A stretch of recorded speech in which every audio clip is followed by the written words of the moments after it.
Good morning all of you.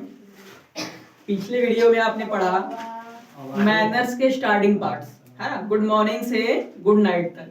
ठीक, उसी के साथ साथ हमने पढ़ लिया सी यू लेटर, पढ़ लिया।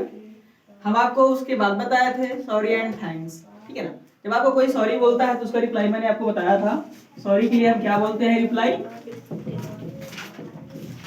इट्स ओके, मेंशन नॉट, ठीक है। और फ्रेंड के लिए मैंने बताया था no need to sorry and thanks. दोनों चीज में बताया था ना मैंने ये बात, ठीक है ना। ये चीज पढ़ लीजिए आप लोग। थैंक, इसमें कोई कंफ्यूजन नहीं है, सब कुछ ठीक है। कोई कंफ्यूजन हो कमेंट में आप बता सकते हैं। आज हम पढ़ेंगे एक्सक्यूज मी। क्या पढ़ेंगे आज? एक्सक्यूज पढ़ेंगे हम। एक्सक्यूज का मतलब क्या होता है पहले आप समझ लीजिए, ठीक है। एक्सक्यूज का सिंपल सा मतलब होता है बहाना बनाना। क्या होता है?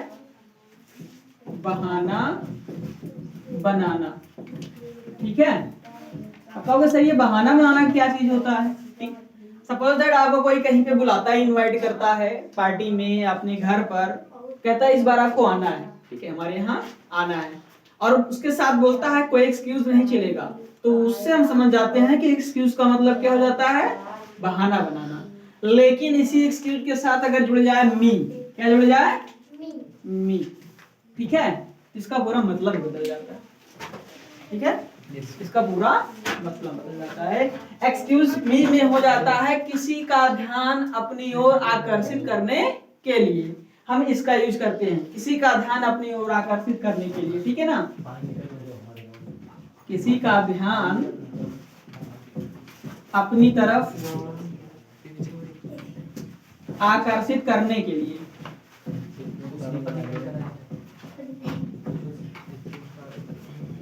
सपोज दैट आप रास्ते में जा रहे हो, अगल बगल दो लोग खड़े हैं, आपको बीच से निकलना है, ठीक है ना। तो सबसे पहले हम क्या यूज करेंगे? एक्सक्यूज मी, उसके बाद प्लीज साइड। बात समझ रहे हो? उसके और हर जगह यूज करते हैं। जैसे बात करें कि हम डाइनिंग टेबल पर बैठकर या लंच टाइम में हम लोग सब लोग बैठकर नाश्ता कर रहे हैं, डिनर कर रहे हैं, कुछ भी, और हमको अचानक से वहां से उठना पड़ जाए, ठीक है ना, टेबल से हमें अचानक से वहां से उठना पड़ जाए, या किसी का कॉल आ जाता है, कोई बुला लेता है, तो हम वहां पर एक्सक्यूज मी बोल करके वहां से हम उठ सकते। ये एक्सक्यूज मी का यूज है, ठीक है ना। जैसे पार्टी वियर में गए हो, कहीं पार्टी गए हो आप लोग, पार्टी वहां चल रही है, किसी से आपको अपना इंट्रोडक्शन लेना है, इंट्रोडक्शन देना, उससे बात करने की कोशिश करनी है, तो सबसे पहले हम कौन सा वर्ड यूज करेंगे? Excuse me. बात समझ में आ गई, ठीक है ना। तो ये रहा एक्सक्यूज मी का यूज। एक्सक्यूज मी बोलने के बाद ही हम किसी से अपना इंट्रोडक्शन स्टार्ट करेंगे, ठीक है ना। तो चलो पढ़ते हैं हम इसको। पहले नोट डाउन कर लो, अगर करना है तो नोट डाउन कर लो, उसके बाद हम आगे पढ़ाते हैं।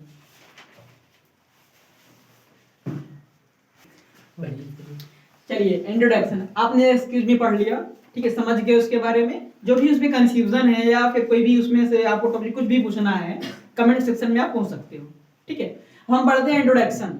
इंट्रोडक्शन कैसे हम किसी का लेते हैं, फिर कैसे देते हैं अपना इंट्रोडक्शन, खुद का इंट्रोडक्शन कैसे हम देते हैं, ठीक है ना। पहले आप लोग जब छोटे छोटे थे, ठीक है, 1 पढ़ते थे, 2 में पढ़ते थे, 3rd 4th में, तो आपसे पूछा जाता व्हाट इज योर नेम, इससे पूछा जाता था। क्या पूछा जाता था आपसे? What is your name.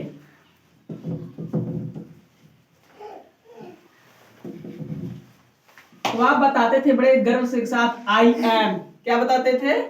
I am, ऐसे बताते थे ना भाई। लेकिन ये पता है, ये आपका जो है तरीका गलत है, ठीक है ना। इसमें ऐसा लगता है कि चलो ठीक, स्टैंडर्ड तक तो ठीक है, 1st 2nd 3rd तक तो ठीक है, बच्चे को बोलता है, ठीक है। बाकी अगर किसी को बोलो मैं हूं, तो ऐसा लगेगा कि आपके अंदर एक घमंड है। मैं मिथुन श्रीवास्तव हूं, ऐसा लग रहा है घमंड टाइप का ना। तो ऐसा नहीं है, इसमें हमको इस तरीके से बताना है कि लगे कि हम ऑब्वियसली ये बात कर रहे हैं, ठीक है ना, किसी से हम ऑब्वियसली बात कर रहे हैं, कि ऐसे नॉर्मल तरीके से नहीं, ठीक। तो उसके लिए हम क्या रिप्लाई कर सकते हैं? क्वेश्चन पूछेंगे व्हाट्स योर गुड नेम। क्या पूछेंगे? व्हाट्स योर गुड नेम, ठीक है। तो उसके बाद जब ये हम क्वेश्चन पूछेंगे, हमारा आंसर होना चाहिए माई सेल्फ इज, क्या होना चाहिए? माई सेल्फ इज जो आपका नाम हो, इसमें आप अपना नाम बता सकते हो, ठीक है ना। या इट इज क्या बता सकते हैं, इट, इट्स, ठीक, ऐसे बोल सकते हो, क्लियर। जब फोन में बात करते हैं हु इज देयर साइड, तो क्या बोलेंगे, आई एम टेलिंग, ठीक, क्या बोलेंगे, आई एम टेलिंग, अपना परिचय देंगे, ठीक है। इस तरीके से हम अपना इंट्रोडक्शन देंगे, शॉर्ट में इंट्रोडक्शन दे दिए। आपसे कोई पूछता है कि अपना फुल इंट्रोडक्शन दो, फुल इंट्रोडक्शन में क्या हो जाता है, आपकी फैमिली के साथ साथ आपका क्वालिफिकेशन, एजुकेशन, सारा मैटर उसमें आ जाता है, ठीक है। और शॉर्ट अगर पूछा जाता है शॉर्ट में, तो आप अपना नाम, पापा का नाम, क्या करना चाहते हो, क्या कर रहे हो, ठीक है ना, सिर्फ इतना हम उसमें आपको बताया जाता है, ठीक। चलिए, इंट्रोडक्शन समझ गए आप, अपना नाम बताना समझ गए। जब आप अपना नाम बता दोगे, उसके बाद पूछा जाएगा what are you doing at this time, इसमें आप क्या कर रहे हो, अपने लाइफ में क्या चल रहा है, आप पूछते हैं व्हाट्स रनिंग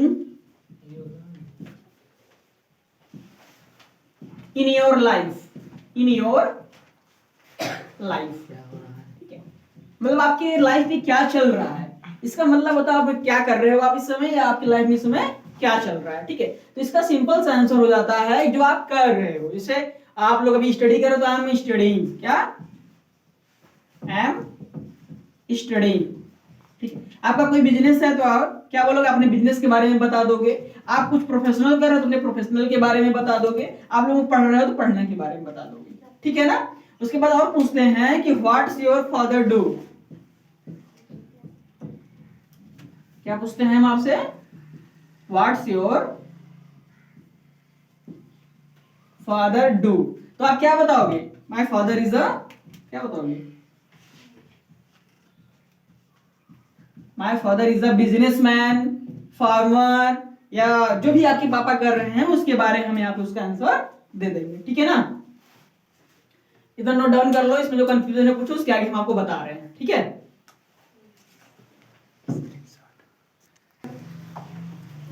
चलिए देखिए, इंट्रोडक्शन हम पढ़ा रहे थे, आपने अभी भी एकदम सिंपल तरीके से जो आमतौर पे चलता है उस तरीके से इंट्रोडक्शन आपने देखा।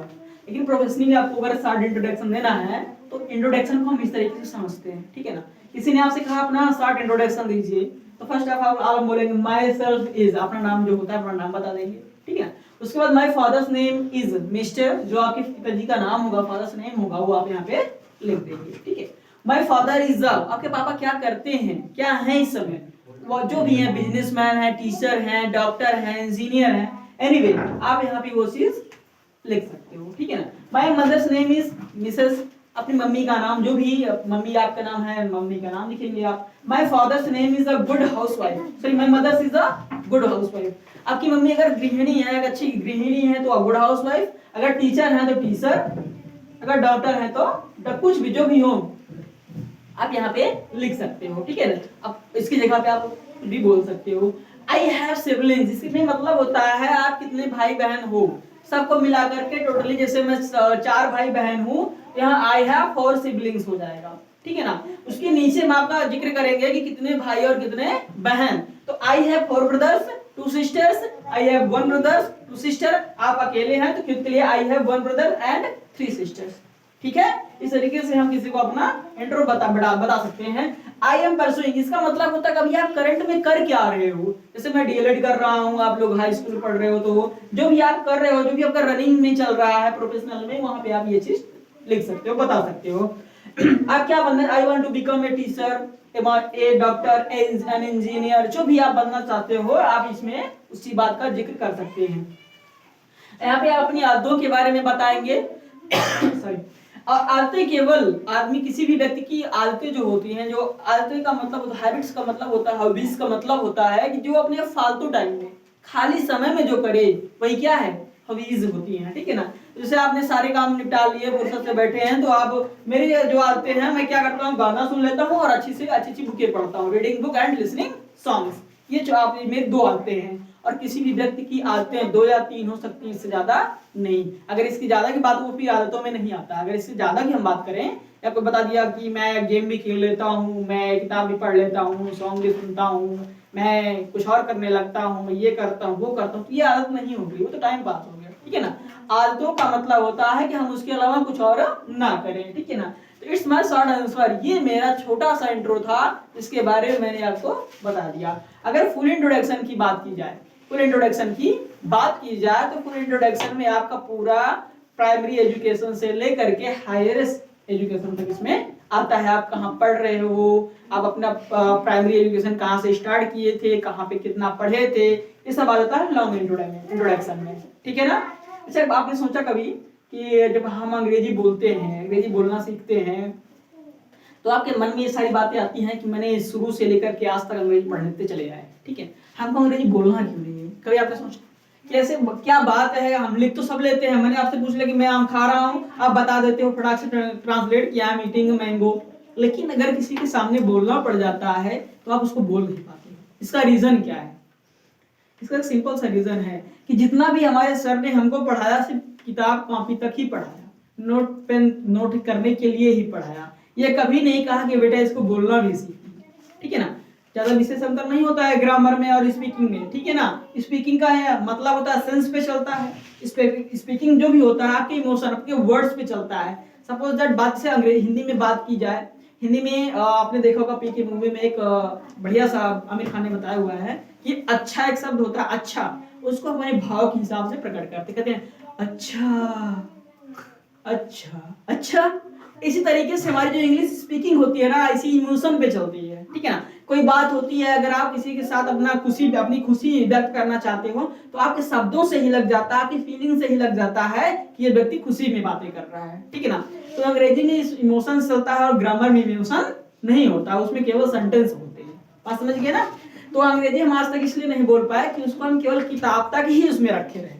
हमने कभी उसको ये नहीं सोचा कि चलो इसको अपनी जुबान पे लाते हैं। कोई चीज अगर हम जुबान पे ला लेंगे, आपके माइंड में हमेशा वो सेट हो जाएगा। इसीलिए इसको जब हम पढ़ाते हैं तो आपसे कहते हैं इसको 2-3 बार बोलिए, अपने मन से ही बोलिए। यही रीजन होता है ग्रामर में और स्पीकिंग में। ग्रामर में आपने बोलना नहीं सिखाया जाता, उसमें केवल बता दिया गया कि आप नोट डाउन कर लो बस, ठीक है ना। तो इसी वजह से हम आज तक अंग्रेजी बोल नहीं पाए। सिंपल तरीके से बस कुछ ही दिनों में आपको अंग्रेजी बोलना आ जाएगी, एकदम बढ़िया फ्लुएंट अंग्रेजी बोलोगे, ठीक है ना। इट्स माय, ये मेरी जिम्मेदारी है कि आपको मैं बोलना सिखा दूंगा, ठीक है ना। It's my ability, okay. चलिए इसको आप नोट डाउन कर लीजिए, स्क्रीनशॉट ले लीजिए, जो भी है अपना कर लीजिए, उसके बाद मैं आगे आपको पढ़ाता हूँ, ठीक है। चलिए देखिए, अभी किसी ने क्वेश्चन पूछा था कि what is the difference between mind and brain. Question पूछा गया हमसे कि दिमाग और मस्तिष्क में क्या अंतर होता है। तो आप लोग समझिए क्या होता है मस्तिष्क और क्या होता है दिमाग। एक ब्रेन जो होता है आपका, ये ब्रेन जो है ये आपका physically parts of our body, I mean say that ये हमारे शरीर का एक भौतिकी हिस्सा है, एक भौतिक पार्ट है जिसको हम निकाल के हाथ में ले सकते हैं, ठीक है ना। लेकिन जो हमारा माइंड होता है वो हमारा invisible parts of our body का होता है, दिखने वाला पार्ट्स नहीं होता है। जैसे हम यहाँ बैठे हैं, कल्पना कर रहे हैं, ले रहे हैं दुबई की, ये क्या है हमारा, ये मस्तिष्क नहीं है, हमारा दिमाग है, माइंड है ये हमारा। माइंड का मतलब क्या होता है दिमाग, और ब्रेन का मतलब क्या होता है मस्तिष्क, जो हमारे शरीर में है, हमारे बॉडी में, हमारे सर में है ब्रेन, उसको हम बोलेंगे ब्रेन, ठीक है ना। और हमारा जो माइंड होता है ये हमें दिखता नहीं है, इसकी ये हमारे केवल इसको हम एहसास कर फील करेंगे, लाइक एज ए सॉफ्टवेयर के जैसे हमारा माइंड काम करता है। हम बैठे तो यहाँ है लेकिन बात कहाँ सोच रहे हैं, मुंबई वाली, ठीक है ना। यही बस इतना अंतर है हमारे माइंड और ब्रेन में। आज के लिए इतना काफी है, अगली वीडियो में हम आपको पढ़ाएंगे स्पीकिंग में ही एक्शन के बारे में, व्हाट इज एक्शन, एक्शन के बारे में आपको हम अगली वीडियो में पढ़ाएंगे, ठीक है। That's all.